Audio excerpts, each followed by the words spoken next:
friends going way back, so their chemistry on screen is incredible with one another. And that's been... they're actually friends. They've been longtime friends. Oh, okay. I don't know if I've seen the guy that plays his friend. His name's Rafael Cassell. Mm-hmm. I don't know if I can say that I've seen him in anything else. Daveed Diggs, I know I've seen in some other stuff. He was in Hamilton. That's where he got really known from. But he's been like in some TV shows. He was in Wonder last year. Oh yeah. He was in a great HBO like kind of fake documentary about like the Tour de France called Tour de Pharmacy. Oh yeah. And he's like Jackie Robinson's nephew, but he wants to be better than Jackie Robinson, so he wants to be like the best guy at bicycling. Yeah. Bicycling. Oh, that's funny. And he's really funny in it. Yeah. But I really enjoyed Blind Spotting. I thought that they were both incredible in it. Mm-hmm. It's a good movie. It's a small movie. Watch it when you get a chance, dude. Yes, I have it. Yeah. It's actually in my car. It's really good. And it's in my car. Yeah. Their rapport and their interaction with one another is fantastic. It's my favorite part of the movie. All right, I think I'm gonna have to check it out for sure. Your thoughts on it? Since I know that you saw it. Yeah, I thought that the rapport between the two main characters were great. I love the how do you say, like the where they kind of break the fourth wall. Is that what they're doing? Just like kind of interacting a little bit with the audience. Okay. It was just came out at the right time, and where we're at, like politically, it just all kind of worked. And it was a summer movie, which is kind of weird. Like that's another movie I wish they had waited until the fall to release it, when it probably would have gotten a little bit more recognition. I didn't mean to cut you off, Wesley. No, it's okay. Critically acclaimed. Mm-hmm. I don't know. You know, it had a limited release, so it probably didn't do much at the box office. But I know it's certified fresh. Yeah. Yeah, it's just all around good. It's funny. It's probably one of the outside of Black Klansman, one of the funniest serious movies. Yeah, because it's got some really pretty serious scenes in it, but it's also like they bring everything around. Yeah, those scenes with those two are really funny together. That's cool. I love the scene with I always forget her name, but the chick from Martin. She's the hair stylist. Mm-hmm. When they're trying to sell her the straighteners. It was Pam. Yeah, Pam from Martin. Yeah, you remember what I'm talking about? Yeah, yeah. And he wants to he demonstrates. He's just fucking haggling, man, hustling. Hilarious. Check that. You guys should check that out if you haven't. It's funny. I would say that's probably in my top 5, if not really close to of the year, because I really enjoyed that a lot.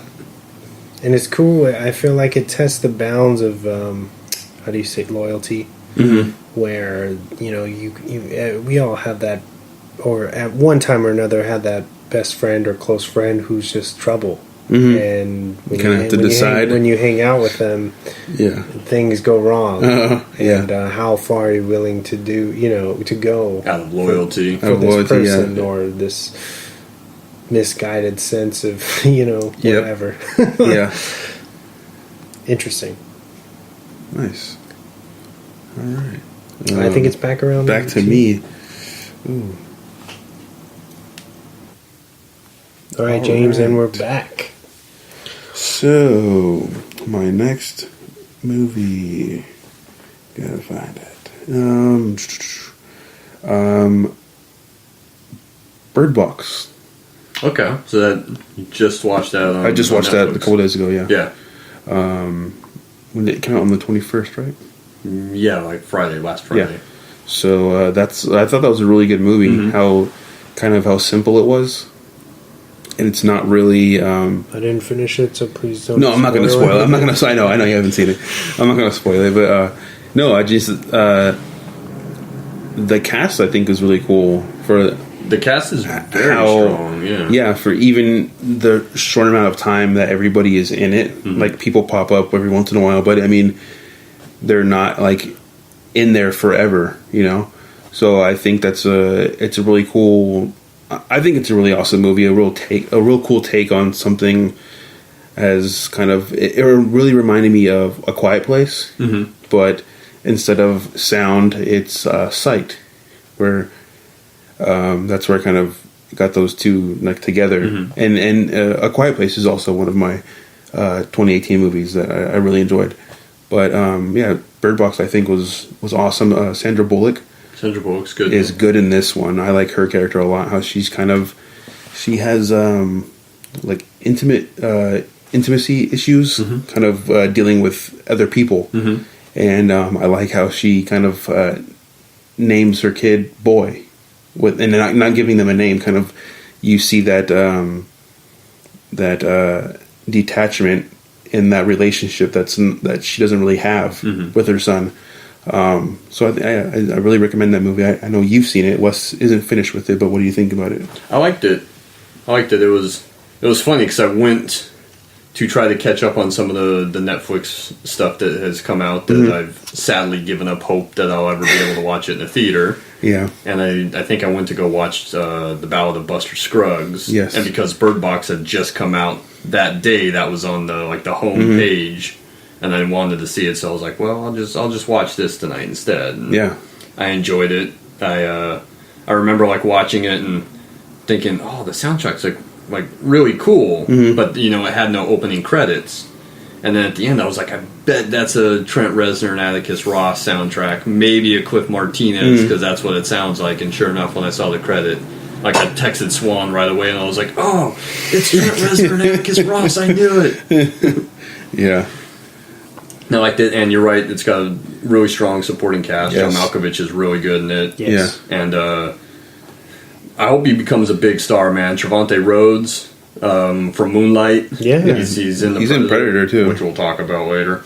I actually got that on Steelbook. I haven't seen it, but I bought it. It's one of those movies. That's why we were just talking about movies I haven't seen. I'm buying it. I mean, you don't like that movie, but I mean, I might. It's whatever. We'll talk about. We'll talk about it. But I think he's really good in it. I didn't like the Predator, but I thought that he was good in that too. Yeah. And I hope that he gets more roles because he's a good actor. And I really liked him in Bird Box, and his rapport with Sandra Bullock is great. Yeah. So, I like that character. What's his name?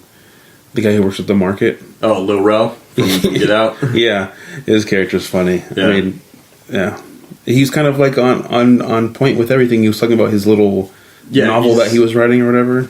He's the guy that a lot of horror movies lack.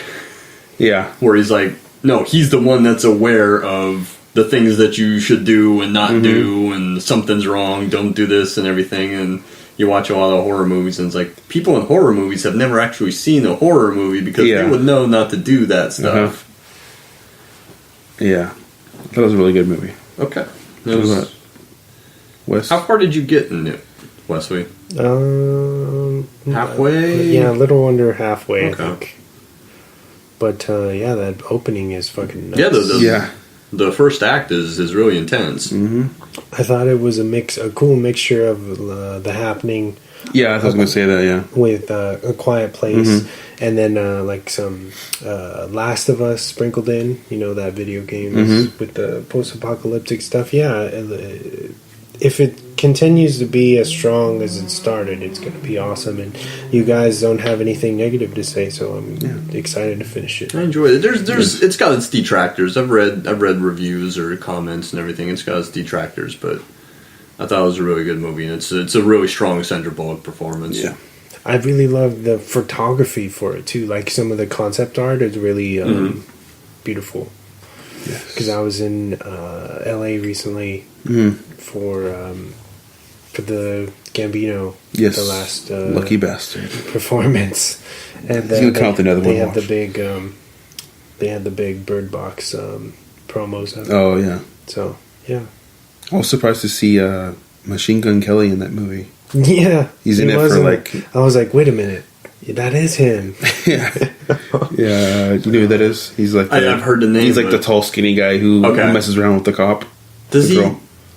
I don't think he goes by his name. I don't think he goes by Machine Gun Kelly in the credits. I don't think he's listed in that. I remember reading. I don't even know his real name. So. That he was in the movie, but I don't remember seeing in the credits. And I was like, wait, was that for real? So he's also in that Dave Franco. He's in Nerve film. Yeah, Nerve. Yeah.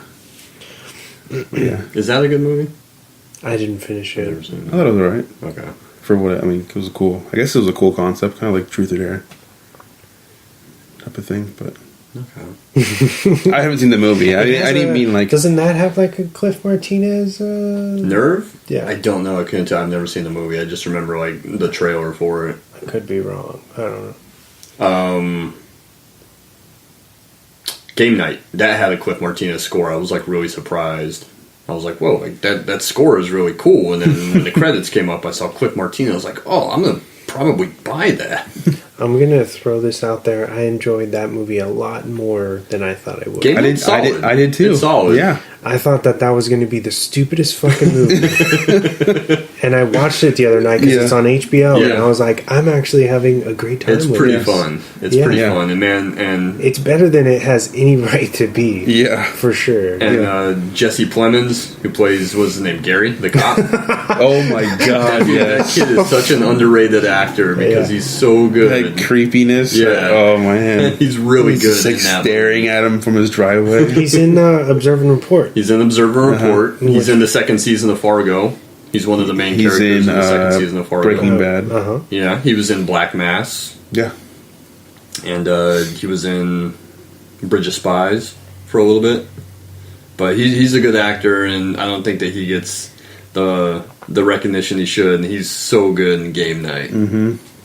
Oh my god. Honorable mention. Yes. Honorable mention for Game Night. That didn't come up when we were talking earlier, and that's funny that now it did randomly, and we've all really enjoyed it. Yeah, that was a good one. Well, because we were talking about Bird Box, let's talk about A Quiet Place then. Okay. I loved it. Yeah. I think for PG-13, that caliber, nothing has come close. Yeah, I could agree with in that. my opinion. I'd agree with that, yeah. I loved Emily Blunt. How do you say Krasinski? Krasinski? Yeah. John Krasinski. He was great. Yeah. I loved the cinematography. The use of sound or no sound Yeah.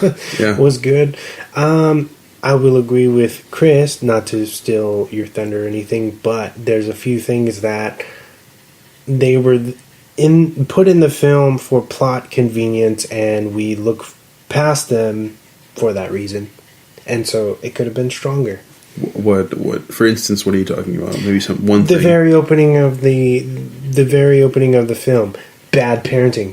Exactly. Very bad parenting. Why would you put the batteries, you take the batteries out of the toy, yeah. you put them right next to him, don't touch that, And not only that, knowing what the world is like, why would your son be behind you? Before the kid? They're waiting for the kid. They to leave catch up to them. him toddling behind them. That's one thing. It's even now. I mean, walking through a store, if Jordan, my son, gets a step behind me, I'm freaking out because I can't reach for him. Mm-hmm. But it's like there's killer monsters running around, and he's a child, and he's gonna make noise. Yeah. They're attracted to noise. Why wouldn't you have him in front of you in the first so you place? can watch him at all times. Yeah. I mean, come on. You keep the mom and the dad, or the dad and the mom, and then the kids in between. Yes, I agree. That's common sense. I agree. That's one thing that really took me out, and I wanted to like the movie really badly, and I do. And it's got its really good sequences. That part in the grain silo is incredible. Oh yes, is really good suspense wise. But like when I saw that, I was like, no, like. Especially with, like, if you had my parents, they would have never left me behind like that, assuming I'm going to catch up to them in this type of situation, in this type of world. Why wouldn't he take the batteries with him? Why would he leave them? It just didn't, like, I know it's a small thing, and that opening scene, it's beautiful in its own way. It sets you up for the movie, and that kind of, how do you say that, dread, or at least as much dread as that film can give you. But I don't know. It just has its certain things. And the nail.